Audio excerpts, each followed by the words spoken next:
this was like, oh my God, what are we going to do here? And I learned that there were some pioneering clinics in the 70s and 80s where they actually supported people without medication all the way through acute psychosis by being empathetic. And they called that the Soteria method, being with someone as opposed to doing something to them. So they didn't manipulate the process. And one thing that was very interesting from Soteria was they learned that empathetic college undergrads without any education in psychology were more effective in dealing with people in acute psychosis than trained PhDs. And the reason was that the PhDs would pull rank in moments of stress. So they would be like, look, I'm the doctor, you're the patient, you need to follow what I want to say. And the undergraduates wouldn't. They'd be like, hey, can you just sit down? You make me nervous, this kind of thing. And when you ever pulled rank, the relationship would drop. The relationship would break down. When I heard what was going on, I thought, well, this doesn't sound like a mental illness. It sounded like what happened to me. And the doctors were surprised how fast she recovered with just us being empathetic to her, you know.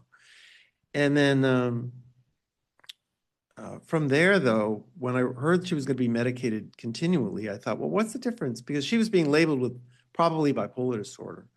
And I thought, well, what's the difference between what happened to her and what happened to me?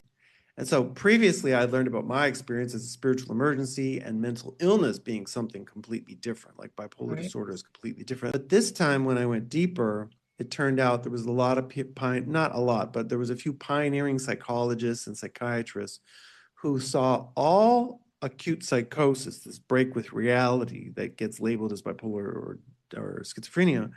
They saw that as an intended reorganization of the psyche. So it was intended to be a healing process that we're blocking. And so all of a sudden, this understanding of my own, where I thought my experience was 1 in 20,000, was actually more like 1 in 20, because bipolar disorder affects 1 in 20 people. But it was very beneficial for me. And I learned that there were some pioneering clinics in the 70s and 80s where they actually supported people without medication all the way through acute psychosis by being empathetic.